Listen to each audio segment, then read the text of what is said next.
halkan caawa waxaa fadhiya dad dhaqamo kala duwan iyo qurumo kala gedisan kasoo kala jeeda ee u yimid inay daawadaan bandhiga gabadh Soomaaliyeed oo baratay tolidda iyo naqshadeynta dharka casriga ah ee dumarka ay xirtaan.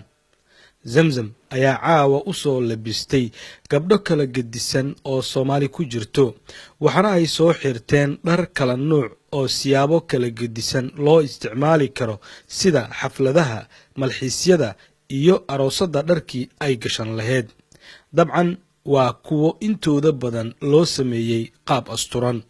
waa markii ugu horeysay magaalada Melbourne ee dalka Australia guud ahaan gabar Soomaaliya Muslim ah Afrikaan ah ay barato naqshadan fashionka isla markaana ay caawa halkan ay ku soo bandhigtay. waxaan weydiiyay gabadhan bal inay iiga waranto dareenkeeda maadaama ay ka mid ahayd gabdhihii soo bandhigay dharka ay tashay Zamzam. Hi, my name's Jacinta, and this is one of Zamzam's bridal pieces. It's a bridal gown, and she's handmade it from head to toe, all stitched and fitted just for me, and I absolutely adore it. I'm very happy that I put this shirt together, and I'm happy that I'm the first one to do it. Zamzam oo hadashay ayaa sheegtay inay aad ugu faraxsan tahay in caawa bandhigeedu uu hirgalay isla markaana dad badan oo goobta yimid ay durbaba ka dalbadeen naqshadaha ay soo bandhigtay qaarkood. aabaheed Dr. Cali Nuur Ducaale ayaa iiga waramay halganka Zamzam ay u soo martay inay caawa halkan soo gaarto. waxaan ku faraxsanahay maanta showgan oo ah showgii ugu horeeyay oo noocaan ah oo laga sameeyo waddanka Australia siiba dhaqanka muslimiinta.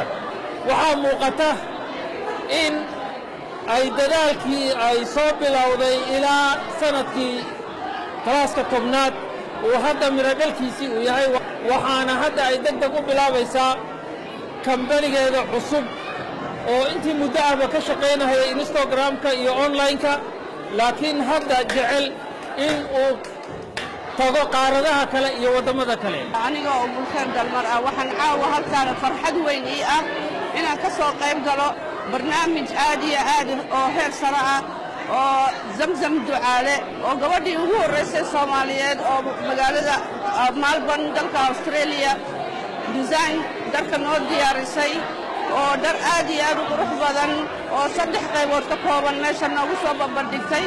aad iyo aad baan ugu faraxsanahay. aad ugu faraxsanahay dareenkayga inay Zamzam noo samayso design sambura ay xiran karnaa. waxaan rajaynayaa inaan maxaladahay sidaan oo kale mar kale ay dhacdo. koox durbaan tumaysa ayaa ugu dambeyn soo galbiyey gabadh loo soo xiray dharka aroosada oo ay Zamzam toshay, hareeraheeduna ay taagnaayeen gabdho xirnaa dhar nashqado kale cayn ah ay toshay Zamzam soo xirtay, taas oo ay aad ugu riyaaqeen dumarkii ka soo qayb galay bandhigan fashionka ah. waana munaasabadii ugu horeysay intaana qof ay ka soo qayb gashay ee ku soo bandhigto dharka kala caynka ama kala duwan ee ay tosha ama ay saraacaysay. dabcan caawa dadkii halkan ka soo qayb galay ayaa aad ugu farxay barnaamijkan ay Zamzam soo bandhigtay. Ibrahim Cumar Baafe, wararka Universal, magaalada Melbourne, dalka Australia.